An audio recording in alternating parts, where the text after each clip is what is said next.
Have you ever thought about running for office?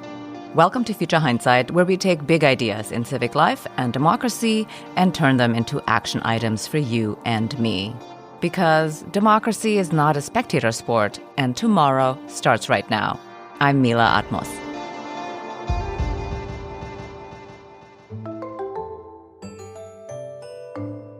It's an election year, and so of course, we must have a conversation with someone who's actually running for office. Our guest today is Carleigh Beriont. She's a union organizer, vice chair of the Hampton Select Board in New Hampshire, and an adjunct lecturer at the Harvard Kennedy School of Government. She's running for Congress in New Hampshire's First District and aims to stand up for working families and bring new, principled, and collaborative leadership to Washington. And before we start, if you want to support Future Hindsight and all the work we do as an independent podcast, please subscribe to our YouTube channel. It's easy and free, and it really goes a long way. Check us out at youtube.com/Future Hindsight. Welcome, Carleigh. Thank you for joining us. Thank you, Mila. I'm glad to be here. So we just had a conversation with Raj Vinakota of the Institute for Citizens and Scholars.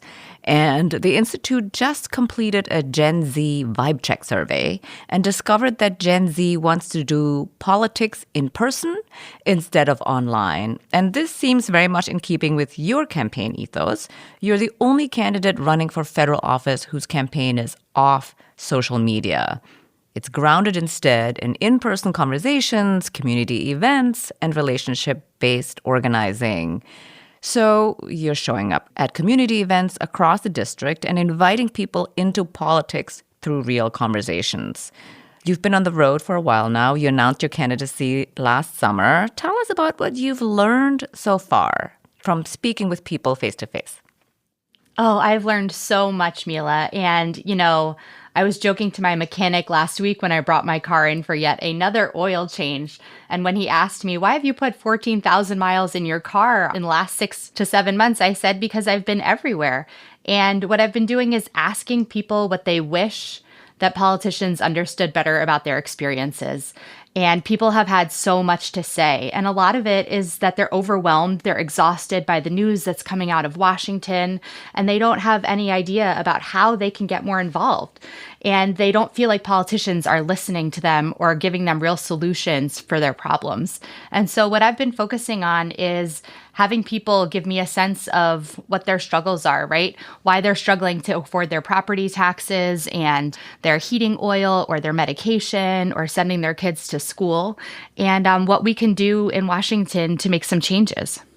Well, let's talk about your platform before we do more of the democracy stuff. What is it that you want to do for your constituents? You've been on the select board and you've been an advocate for fair school funding, for climate resilience, clean water, affordable and workforce housing, prudent investments in public services, and civil rights. So what issues are most top of mind and that you really want to bring to Congress? Yeah, so for me, a lot of the issues that are top of mind are the issues that I'm hearing from my neighbors in Hampton, New Hampshire, where I serve on the select board. People are just really worried that the information that they're getting isn't accurate. They don't know where to go for better information. They feel like they can't trust the information they're getting. They can't trust their neighbors or our politicians. And a lot of us are feeling really fed up with the fact that, we show up to protests, we try to contribute to our food banks, we go to church, we support our students in our schools, and it doesn't feel like our leaders are listening to us. It doesn't feel like the actions that we're taking part in are really making a difference. At the end of the day, a lot of us are still struggling to make ends meet. And my platform is about giving people a voice in Washington and arguing that, we have the solutions already. In New Hampshire, at my events, I get independents, I get Republicans, and I get Democrats, and we agree that our healthcare system is broken. We agree that it sucks to spend hours on the phone with your insurance company trying to figure out why they won't cover your kid's strep test when you know it's covered, or figuring out how to navigate elder care for your grandparents or your parents. And what I want to see is our politicians in DC taking seriously our problems and working to fix them. And I think that social media gives us false impressions about, what people's problems are, what are the things that keep us up at night. But in reality, we want to be safe in our homes and our communities. We want to be able to afford to work, and we want time to spend doing things to make our families and our communities a better place to live and stronger. Well, so many questions here. Well, the first one is, talk to us about why you decided to forego social media. You just talked about the performative aspect of that. What were you hoping to achieve through direct engagement with voters? I decided to forego social media for a few reasons. Some of them are personal. I'm a mom. I have 2 little kids, and I think that the time I'm able to spend with them is really precious. And I've seen the impact that social media has on young people. My husband's a middle school teacher. I've taught in college for the last 15 years, and my students are really stressed out about the pressure to perform online, about the voices they constantly are hearing, and the way that that shapes their opinion and the way they're able to show up in the world. And politically, I just think that it's really problematic for politicians to spend so much time communicating on platforms that are owned by right-wing billionaires. I mean, last winter when we saw Donald Trump get elected, and at the inauguration, the first row was filled with right-wing tech billionaires. It wasn't filled with other politicians. It wasn't filled with regular people. It was filled with Mark Zuckerberg and Elon Musk. And we saw and have seen the damage they have done to our country. And it feels absolutely wrong for me to take people's money to run for office and then spend that money enriching people who are doing nothing but destroying our democracy. They are distracting us, they are dividing us, and it's not where we need to be having the conversations about how we move forward. Yeah, that's totally a fair point. So let me ask you about how you think about the Zohran Mamdani campaign, because they were so effective on social media. And of course, they had an amazing organizational structure. They knocked on millions of doors in New York City. So the social media was just a part of it. But I think it created a lot of excitement around the campaign in a way that people across the country could witness, even if you weren't having people knock on your doors. How do you think about that in relationship to your own campaign?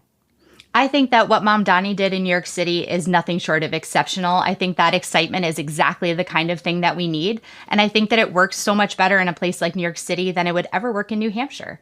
New Hampshire has had the first in the nation primary for decades. And this is a place where your constituents expect to get to know you on a personal level.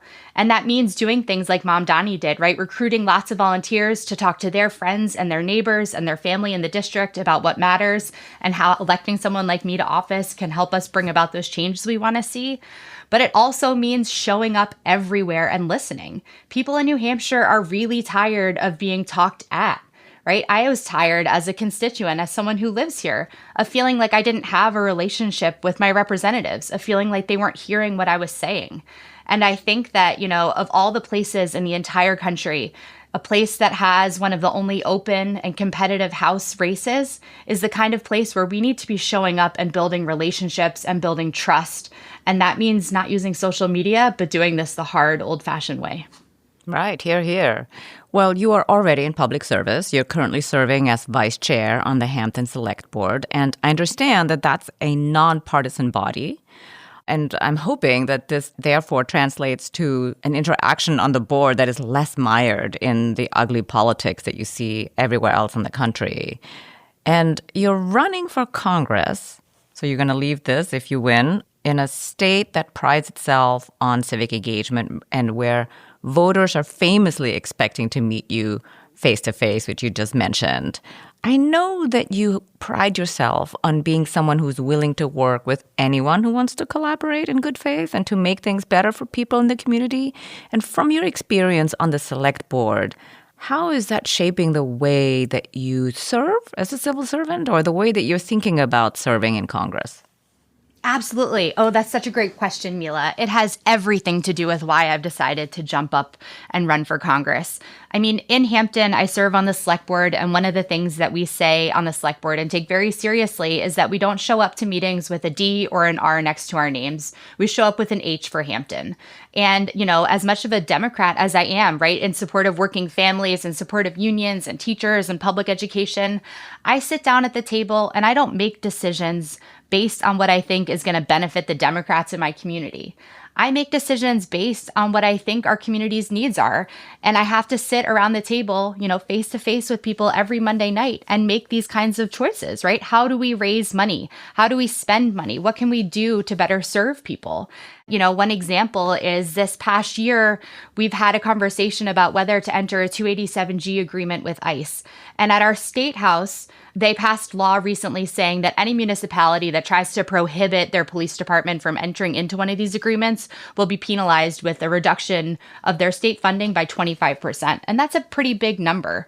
And there are 3 people on the board who felt strongly that this was not an issue where we should take a position, or maybe they even supported this idea of the town entering into an agreement.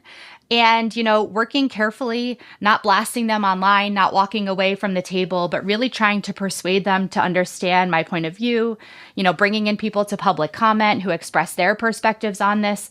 We got to a place last week where our board took a 5-0 vote against entering into an agreement. And this is a board, again, that is split. It's not all Democrats on this board, but we're all people who care about our community and we see what's happening. And we recognize that that's not something that we want to see here. That's not a place or a way that we want to expend our resources. I think that partisanship is a real problem. I think that social media gives our politicians absolutely the wrong incentives. It's really hard to sustain relationships and to build trust and to work across the aisle. But that's exactly what we need to do if we want to actually fix anything in this country. One of the things that's been driving me nuts is the kind of performative aspect of what we see happening in Washington, D.C. And that simply doesn't happen at the local level because there's no hiding, right? You can't just say, hey, I'm going to take away this service, or hey, I'm going to raise your taxes. You're accountable to these people. You see them in your grocery store and at the school bus stop. And I think that that's the kind of relationship that I want to build with my constituents. And that's the way that I want to represent them in Washington. Mm-hmm. Well, it's hard not to be cynical about the way that Congress is operating. And I do have a question about that. But you just talked about how you deliberated and in the end had this outcome of a 5-0 vote. And you have a deep background as a scholar, as an educator, and an ethicist. You have a master's degree in religion, ethics, and politics, and a PhD in religion. And also you're an adjunct professor, although I understand that you're taking a break this year. But tell us about how your background as an educator shapes the way that you enter these conversations, to build consensus, to dialogue across difference. I think that consensus is always possible, and I recognize that I'm not always going to agree with people, right? I don't always agree with the Democrats in my community. I don't always agree with the Republicans or the independents, and that's okay. It's okay to have disagreement. And I think that we need to learn how to disagree constructively again and not be afraid of being uncomfortable or in disagreement with people. But my position as a teacher has everything to do with the way that I'm engaging in politics right now and the way that I have locally in New Hampshire. So I've seen my students become incredibly cynical over the past decade. And after Donald Trump won re-election in 2024, my students looked at me and they said, "What is this country?" The reality that we are experiencing with the pandemic and the backlash to the Black Lives Matter movement and the election of Donald Trump not once but twice in their lifetime is so different from the America that they were promised. This idea that you can work hard and maybe go to college and then get a job and have kids and a family and contribute to your community, none of that is real for people in my generation. I'm a millennial and I can count the number of friends on one hand who can afford to have kids because the cost of daycare is so impossible, right? It costs more to send your kids to daycare than it does to send them to UNH for a semester. That's crazy. That's not what I thought my life would be like, right? Taking another job to afford to send my kids to daycare. And so I think that there's a level of cynicism that students and young people bring to politics because they don't feel like their positions on climate are being taken seriously. They don't feel like these problems with student loan debt or healthcare are being taken seriously. And it's because they're not. And so they say, why do we engage in politics? Why do we show up or run for local office or do anything if it doesn't have an impact? And I want them to know that they can have an impact, that their experiences do matter, and that what they're seeing is real and that they can play a role in changing it. I think that information is really important. Immigration is one example. A number of people, that I've spoken with, and this is true of my students as well as people that I meet around New Hampshire, think that there's a line that you wait on and that we have a problem with illegal immigration in this country because people simply skipped the line. There is no line. Our immigration system is profoundly broken. And that little piece of information can really help people approach these conversations from a different place. So can listening and not leaving anyone behind. If I have a student who's struggling or I disagree with, I don't walk away from them. I sit there and I ask them questions. Hey, where are you coming from? Why is this experience something that you're struggling with? How can we talk together? Where can we find places where we can work together? It doesn't have to be always, but there has to be somewhere where we can work together. Yeah. Well, it's really difficult in this current environment of the information ecosystem where falsehoods and conspiracy theories spread really rapidly, and there's deep misunderstanding, for example, like you mentioned, on immigration policy, and therefore trust in institutions is really low. So you've just talked about how listening is really key to truth-telling and transparency with constituents. How do you model this to your students in the classroom? It's a great question. One of the things that I really like to do in my classroom is something I call connect before content. And also we co-create norms for conversation because I'm someone who really believes in deliberative democracy and a deliberative co-created pedagogy. And what that means is that I don't try to control their experience in the classroom, right? People say things that I don't necessarily agree with, and I say, that's a thing you can say. Or when someone says something that's inflammatory, we give them grace and we say, hey, is that what you meant? Right? Here's how that impacted me. Here's what I heard. And I think giving people an opportunity to really think through their thoughts is something that a lot of us don't have the ability to do and that social media does not incentivize. It's really hard to give people a second chance or to get to know them or to really understand where they're coming from. And those are the kinds of things that we need to be able to do in order to craft a democracy that works for all of us. And so I think a lot of those practices are things that I've brought into the campaign. Well, it sounds terrific, except, like I said, it's hard not to be cynical about the way that Congress is operating right now. And there are a lot of people who are not going to be like you. They're not going to be principled at all. And there are going to be very powerful forces that compel people to toe the party line, whether you agree with it or not. So let me in a little bit on your thinking here. How do you envision being principled and really representing the constituents who will potentially vote you into office? I mean, Mila, I have no other choice, right? I'm not taking corporate PAC money. And so it's the people in this district who are going to send me to Congress. And it's the people in this district whose interests I'm going to be representing. And because I don't spend all day on social media, I get to spend time talking to people who don't agree with me about lots of things. I get to spend time talking to people who don't have any money to give me and wouldn't if they did, as well as people who are so supportive and love all the things that I represent. And I think that having those types of real relationships is how we hold politicians accountable. I also am someone who really believes that people deserve good representation and that we don't need to be exceptional to run for office. I'm a regular mom with a middle school teacher husband who wants to do something better for this country and is tired of waiting for it to happen. And I believe, because I went to an amazing public school, that regular people like me can make all the difference in the world when we work together. Yeah, I definitely agree that regular people are able to do this work and represent everyday people, just like them, in government.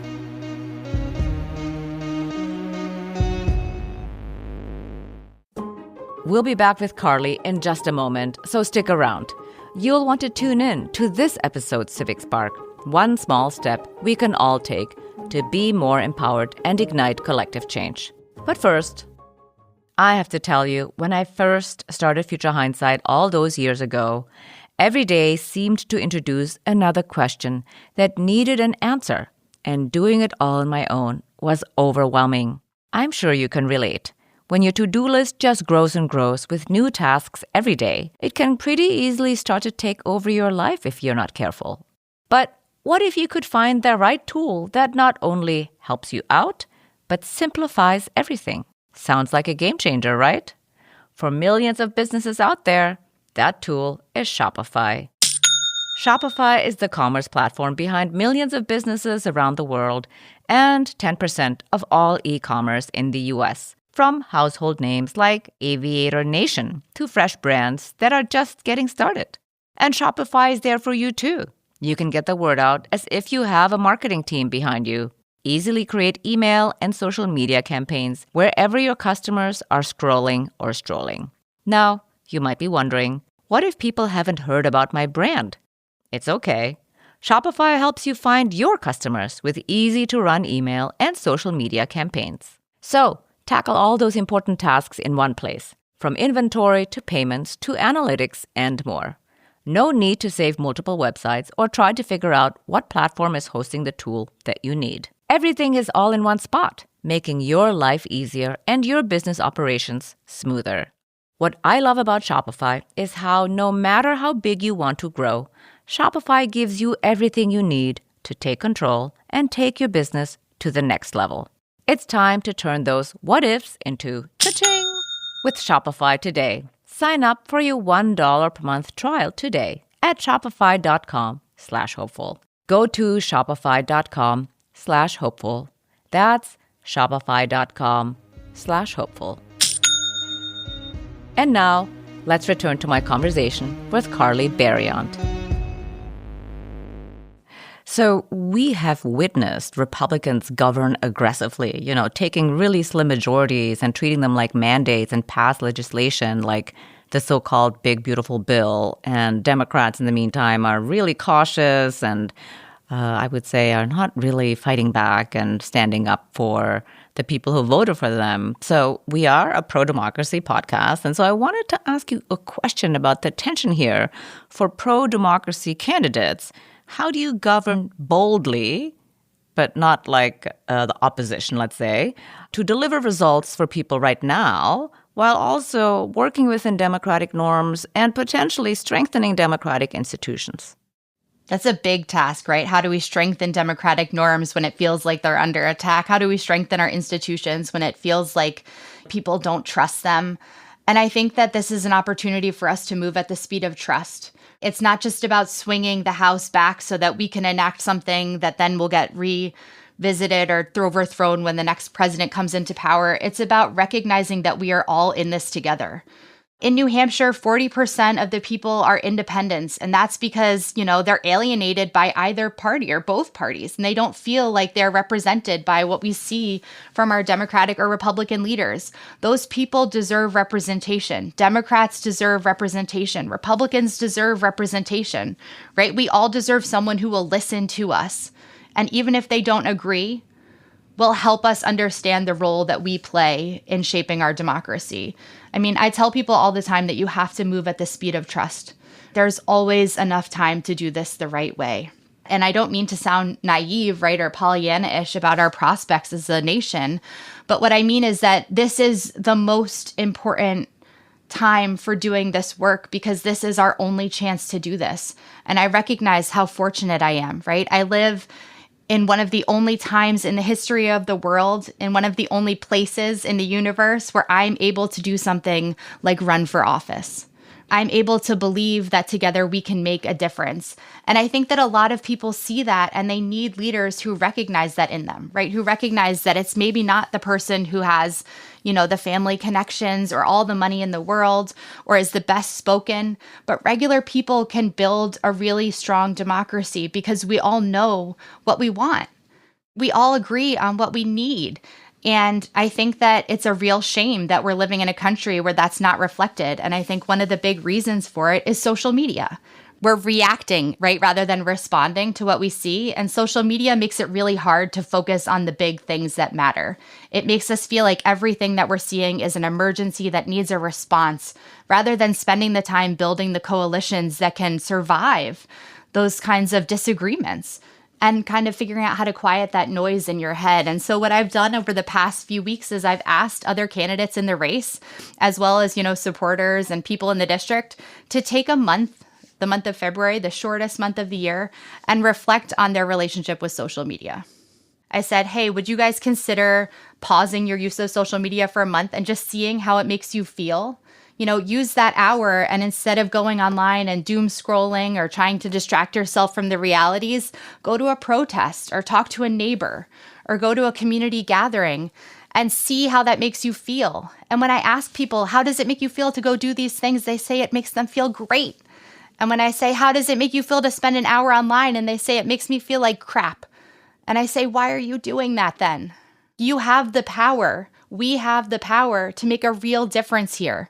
And when we spend that time online, buying stuff that we don't need or fighting with one another over petty things, we're not able to recognize how precious and valuable this country is and our opportunity to save it.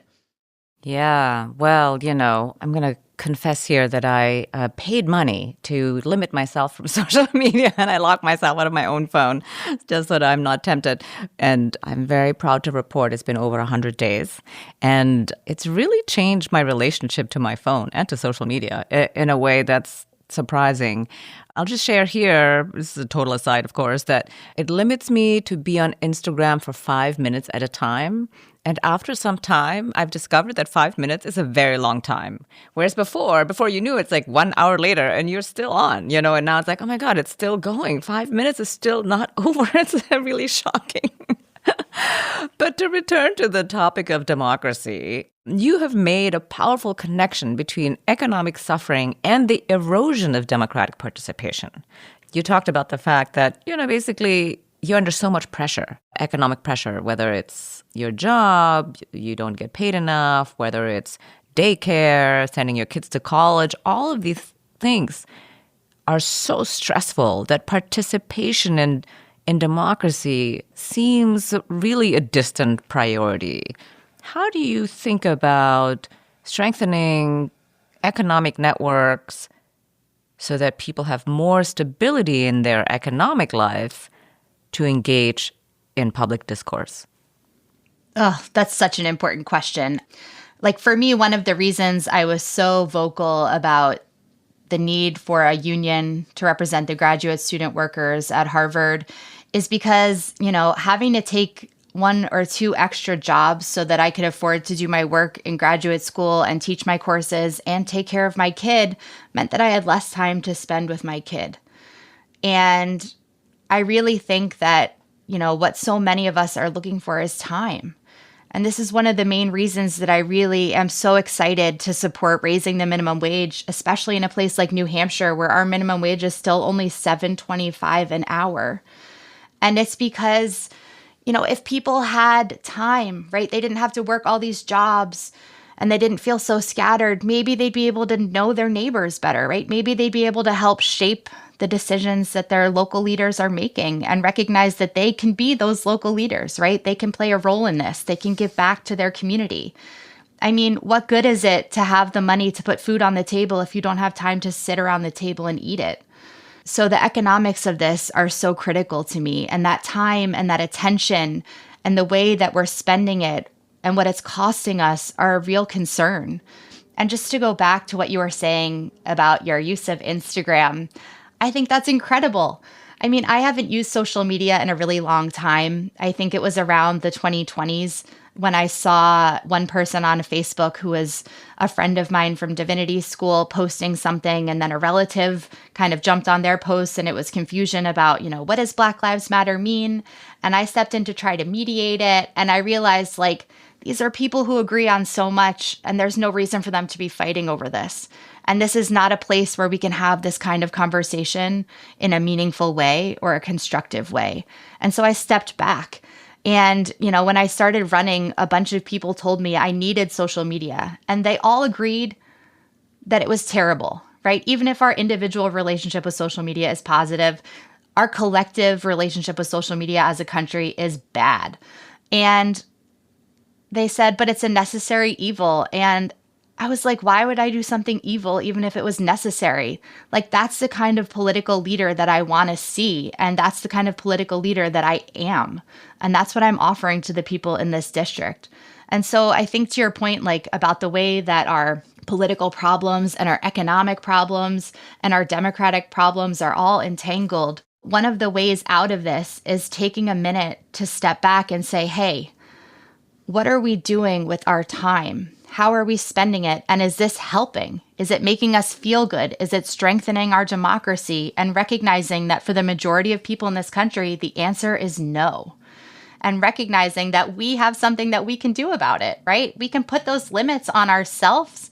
We can hold ourselves accountable. We can ask people for help. And no one needs to be perfect with this. I have friends who took this off social media pledge with me in February, and some of them text me and they say, oh man, today I checked Facebook. I found myself just going there and scrolling. And it was like a drug.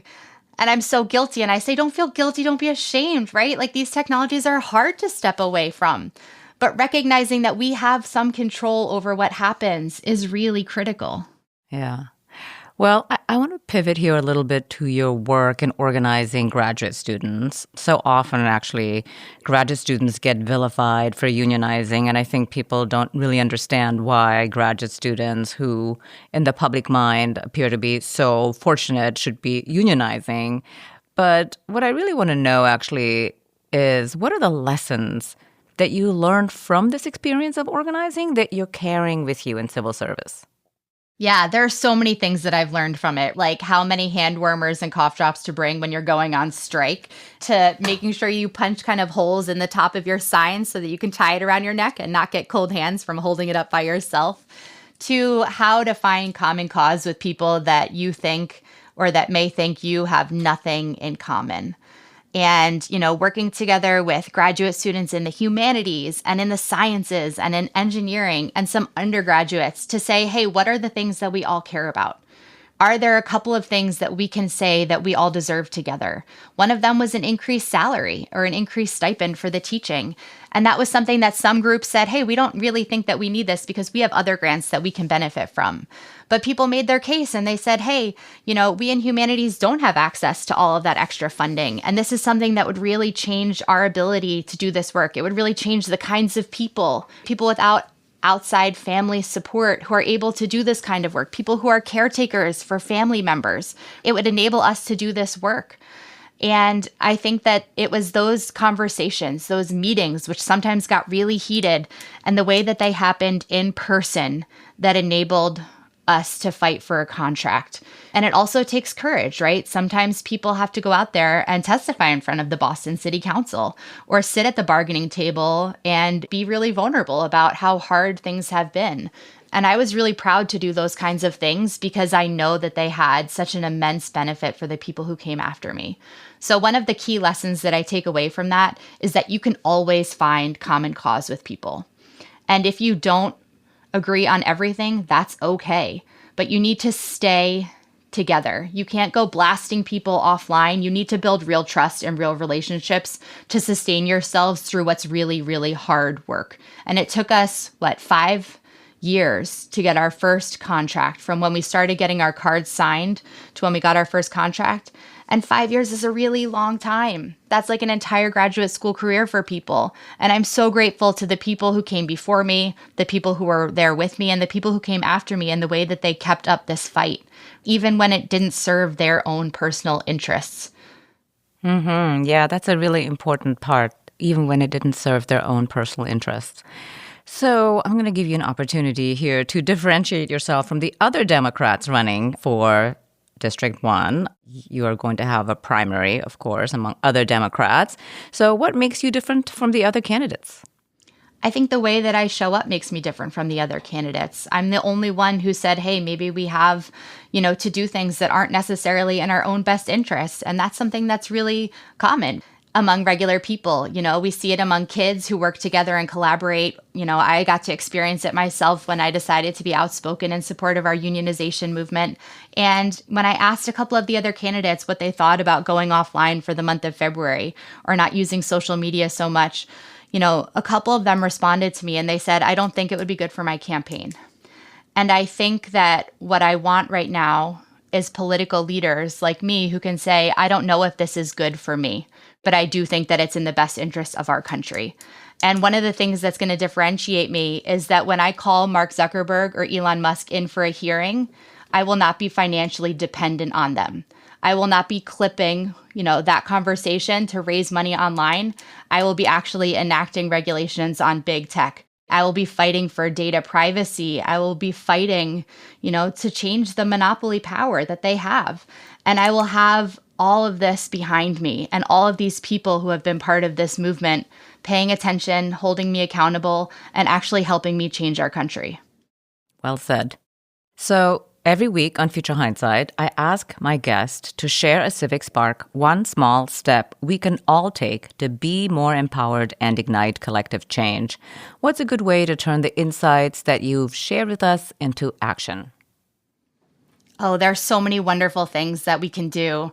And one of the things that I would recommend is that people go for 1 hour to a local political meeting. So in New Hampshire, that means going to your select board meeting or watching it on local TV or online and getting a sense of who is in charge in your community, who is making those decisions, and then going to one of those meetings and making a public comment. In Hampton, we have our select board meetings every Monday night, and very few people attend in person. And I think that if we had more people showing up and saying, hey, I really support what you're doing, I'm so grateful to you for doing what you're doing, that would mean a lot. And if we have people who came and they said, I really disagree with what you're doing, right? That's also awesome. I've been fortunate the last 3 weeks. I've gone to our county commission meetings. I'd never done this before. I live in Rockingham County, and Rockingham County was considering whether to sign an agreement with ICE to house detainees in our county jail. And me and, tens of other religious leaders and community members got together and we said, hey, we don't think this is in the best interest of our community. We're really concerned about what's happening right now. We don't think financially this is a good choice for us. And those conversations, those comments made the difference. We had 3 county commissioners who had to make this decision, and one of them was on the fence and he didn't know where he was going to go. And he said it was because of those comments that he made the decision to table this agreement with ICE. Mm-hmm. I just want people to know that they can make a huge difference by showing up. And if they took 1 hour, one of the hours they spend each week on social media, and directed that towards learning about their community and participating, we would live in such a better country. Oh, yeah, we totally agree. This is why we do this work on Future Hindsight. So last question. Looking into the future, what makes you hopeful? Oh, what makes me hopeful is being uncertain about what the future holds. So I'm a historian, and one of the things that all historians know is that we should never predict the future. My students would always ask me, Carleigh, where do you think this is going to go? What do you think is going to happen? And what's amazing is that I don't know. And what's exciting about that is that we are the ones who get to shape it. This midterm election is not decided. What happens in our country is not decided. We are the ones who can decide it. And so what makes me hopeful is that people, like you having this conversation, the people who showed up to our deliberative session or to our county commissioner meeting, to a protest, right, who are actually putting themselves out there are the ones who are making history. And so that gives me so much hope. Yes, that is indeed hopeful. We are the people who are shaping the future right now. Thank you so much, Carleigh, for joining me on Future Hindsight. It was really a pleasure to have you on the show. Thank you, Mila. I'm so grateful for the conversation. Carleigh Beriont serves as vice chair on the Select Board in Hampton, New Hampshire, and is running for Congress in New Hampshire's First District. Remember, civic action doesn't have to be complicated. It's about small steps that spark progress, like sharing this episode with a friend. Let's recap this week's Civic Spark and fire up our collective power. Take 1 hour out of your day and attend a local government meeting. Select boards, community boards, town halls. Just make that 1 hour commitment and show up. And while you're there, go ahead and make a comment. Flex those civic muscles in your own community.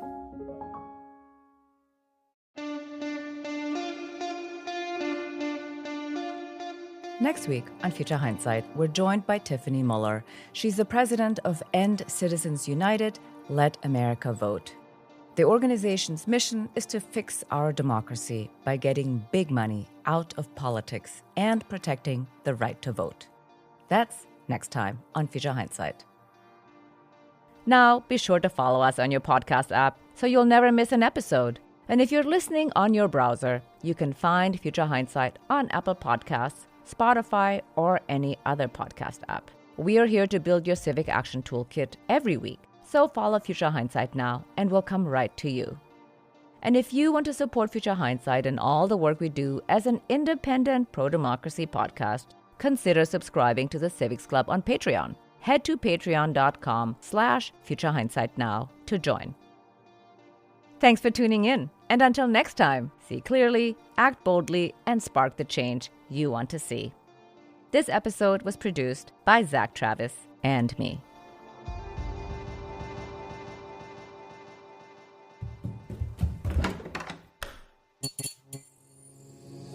This podcast is part of the Democracy Group,